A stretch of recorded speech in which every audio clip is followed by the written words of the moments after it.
Good morning. So, this time we're going to make my return journey. Now, the other issue here is because this, as I talked about in the helicopter flight, the imagery is so outdated, there's no cross on the runway down here. I believe it's right about here. See, this is the start of the runway, but they don't typically use that for landings. They have you land down here where the 25 starts. However, the taxiway that drops you right there now goes across and comes all the way down to the very start of the runway. Similar to the Caribbean airport in Tower 3D, where it has that cross at a few points to let you get over there. Instead, right now, it's just this little bubble for a plane to U-turn and go back the other way, which is possible. But that's going to really impact the airport's ability to continue flying traffic. Likewise, they don't seem to have the local terminal and a bunch of other stuff here. So I'm going to forego the little U-turn and just take off on the main direction on runway 7. Now, depending on the time of year, that's what really will dictate which direction you take off. So I've taken off on 7 twice and on 25 twice.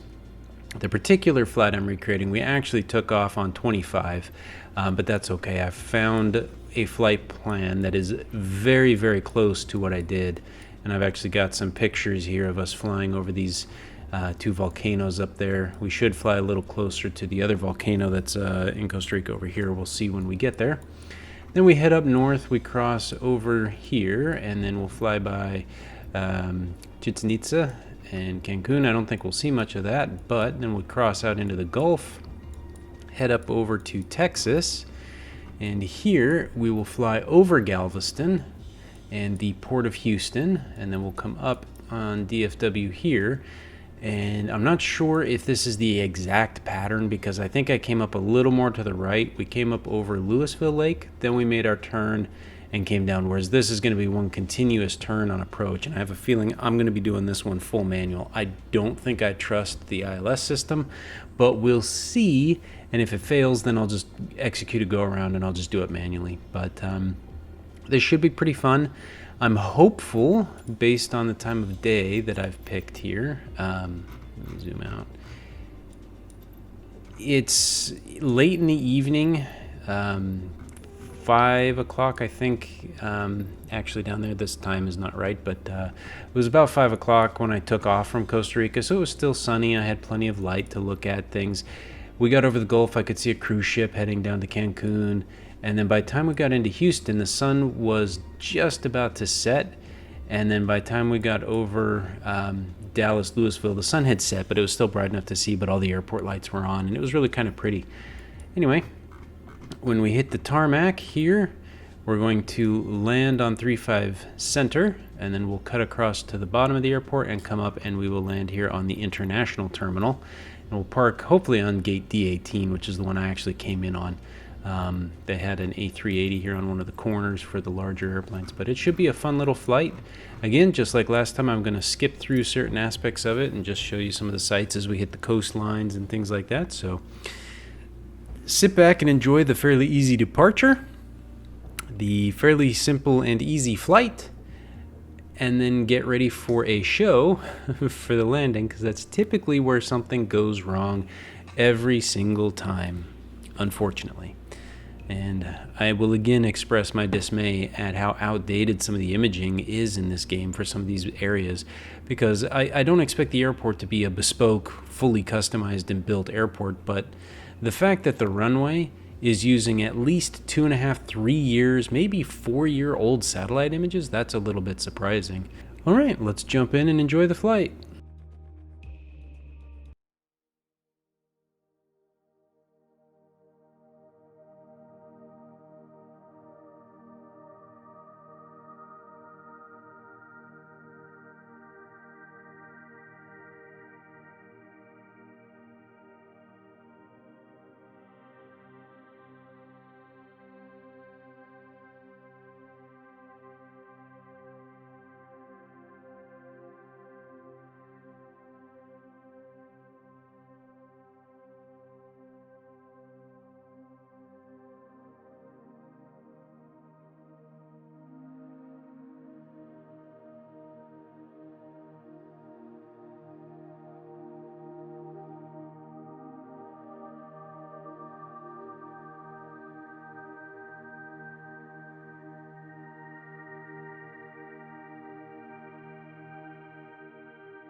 Well, so far I have to say this has been probably my favorite flight in Flight Simulator thus far, because I managed to get the timing right to recreate the sunset as I came in over Dallas. I had the flight plan, for the most part, pretty accurate. You could see that I was flying over the southern part of Louisville Lake just off to my left on the approach, and the envoy there was, you saw the picture. I mean, I pretty much crossed the same path over another plane in doing this flight in real. The autopilot did everything I wanted it to do. On approach, I know when I started, I called out that I wasn't going to trust the approach system, and I certainly wasn't. So you can see I have manual throttle control, but I actually put the flaps on their third level, whereas previously I'd only been using the first and second levels of the flaps. So I had never put flaps to the third extension prior. And by manually keeping my throttle pretty much on the minimums, I came in very well. I probably could have and should have dropped the throttle, or not the throttles, the flaps to the full extension. I think I could have gotten away with it, but overall this worked out extremely well. And the approach system worked perfectly. It had me mostly right on target the entire way into the airport, which was just fantastic. No complaints whatsoever, at least on that part of it. Now I did notice here that the plane is kind of turning a little bit to the left and the rudder is kind of angling a bit to the right, so I'm not sure if there was wind or something that the system was trying to combat in keeping me on approach. That little maneuver is kind of what screwed me when I come off autopilot here in a minute. But I was very nervous. That's why I kept popping in and out and checking my throttles, and I was constantly moving things around to try and keep this plane coming in and my speed just perfect. And I was very worried about when I would need to take the autopilot off and take flight control again, simply because of how many issues I'd had. But it managed to work perfectly, and you can see again I'm getting very worried with how the plane is drifting off course. I'm too far to the right, but the plane is turning to the left, so I think the autopilot is still a little screwed up on the approach system. I think as far as an approach went, my one into Costa Rica was much smoother in that regard, but this one got me there pretty damn good. So at this point, I'm about to cut the system off as I pass over this final road right next to that other plane. It was awesome. I had another plane to my right as well, so it was great to see all three planes coming in at the same time, which is how the airport operates. So here I cut it off, and then suddenly the plane drifted hard to the left.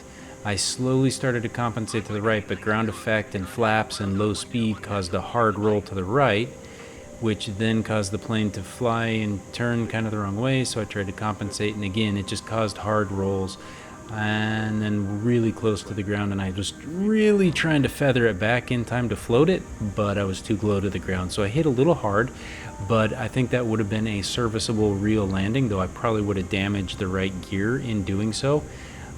My speed onto the runway was beautiful. I came in really nice, slow, and floated that sucker right down to the ground. So I was very impressed with that fact.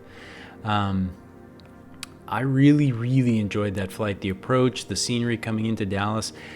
I'm disappointed still with how crappy Costa Rica looked. Again, satellites are flying over Earth taking images all the time, so to have images 3+ years outdated just seems a little odd to me, which also screwed up the way some of the buildings looked. But coming in over Texas, flying up over the Gulf, was just wonderful, seeing Houston and everything from the air, matching some of the images that I'd taken from my phone when I made this real return flight. And then the sunset with over the rivers and everything just was really pretty. And then coming in over Dallas as the sun was going down, it just looked so good. And I really enjoyed that aspect of the flight. Taxiing to the apron here, I was a little disappointed that there was no apron lights, essentially. Like the parking lot there to my right has tons of lights. The parking lot to my left that I just zipped past had a lot of lights and visibility on it, which was good. So you can see the cars in the parking lot. Everything looks great. But then we come up here on the terminal, and while there's some interior lighting, there are no apron lights. It's just pitch black. That's terrible. I don't know why that's that way, but anyway. Pulled in, and I came in on... I don't know why the configuration of this particular apron is set up this way, but it didn't want to come out and grab the plane. Just the way it goes. It did extend a little bit, but because its farther arm was stuck all the way back, it didn't come out all the way, so it glitched. But anyway, great flight. Hope you enjoyed watching it. Thank you, and we'll see you next time.